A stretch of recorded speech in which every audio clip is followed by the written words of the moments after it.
Right, so it's blowing a gale out there, and I wanted to do a demonstration with these 22-inch squeegees and the problems that you get with it. So I'm gonna have to probably do most of the work inside. Right, this window here has a protruding rubber sill. Where's my finger? There it is. So there's a protruding rubber sill there, and on this side is a seal-less rubber sill. So this side of the window is easier to work on than this side. Not so much of a problem when you're using smaller liquidators, but obviously the big liquidators, there is a problem because you've got less chance of getting good contact with, especially with an abrasive seal, because the pressure is so wide. If I was using a 12-inch or a 14-inch or a 16-inch, and this window is best suited for a 16-inch, maybe an 18-inch if you got that. But for residential work, I wouldn't advise anybody using anything over anything bigger than an 18-inch or below. And I only really use a 22-inch liquidator on shop front windows. So if you don't have shop front windows, then save your time and hassle learning how to use this difficult tool to use, because you ain't going to really get any benefit out of it unless you've got shop front windows.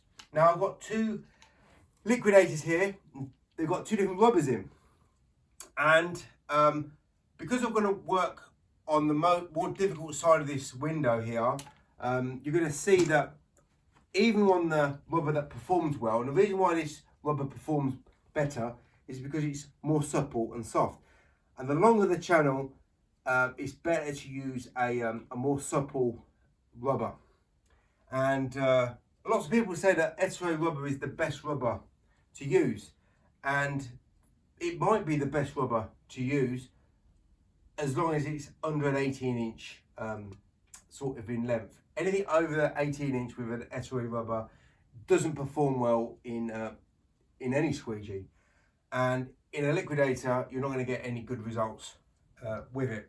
So I'm going to soak up this window, and although I've got the extra spread with this squeegee here, I have to compensate that extra spread because I'm going to lose my exactness and my pressure. So I'm going to have to go a little bit slower and a bit more precise. And to be honest, I'm actually having to concentrate more than what I would like to. And as I said, this window is not really suited for a 22-inch. So I want to save my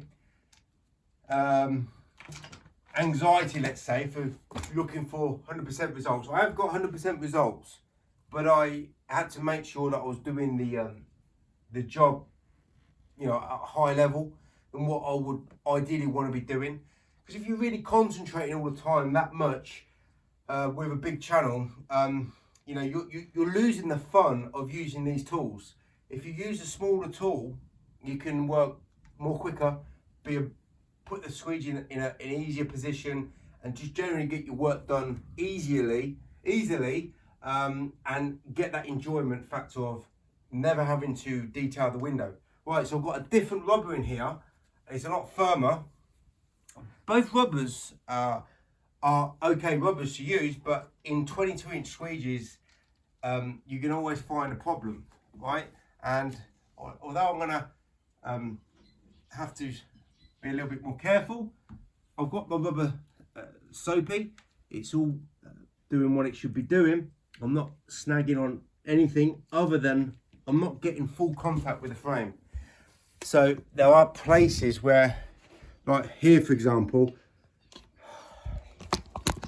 yeah, I'm still recording. I've got a few mistakes which I didn't get with that squeegee, and they're both the same size squeegees. Right, so coming out here, good job the snow has stopped, well, stopping. I'll show again on here. So it all depends on what rubber you're using. Even if you've got everything going in your favour with technique and soap solution, this is the more difficult rubber to use. But now I'm working on an easier window because it's more of a, well, it's got a smooth side to it. There's no abrasions. I'm still not getting the best effect. And I'm also because it's cold as well, I'm getting a few trails left behind. The rubber is just too hard for this channel to work, and yeah, I've got some mistakes up here. I've got to be quick because this battery power is going. I've only got about 20% left on my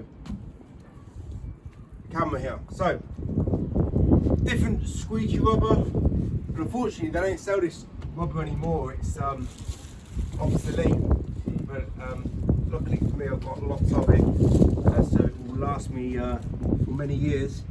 And I don't use my 22-inch squeegee as much as I did because I don't do the same type of work, but now you'll see that it really goes into the edges very well, and that's the mistake from inside using that other squeegee rubber. It's yeah, so it's a very finicky tool, very hard to use, very hard to position if you're not working on big windows, and the rubber is crucial.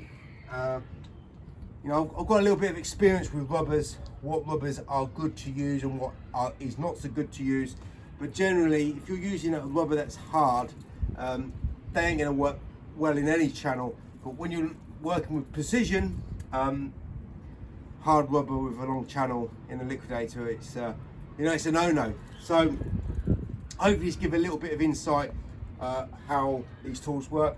If the window's really dirty, you'd be better off to use a smaller channel because you've got better contact with the rubber and the pressure applied. I have my my hand up the handle very high because I've got better position and pressure. You know, there's lots of things that go in that's involved with, especially using the Liquidator. That's the biggest one.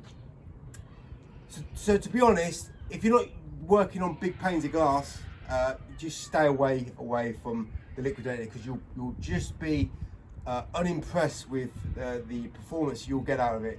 It's difficult, hard to use, and if you don't have everything all working in sync and you don't have a good performing rubber, then you know, you're fighting a losing battle. Always better to scale back in the size and get more enjoyment from your squeegee work rather than try to go for the big dog and always come or fall short. So thanks for watching.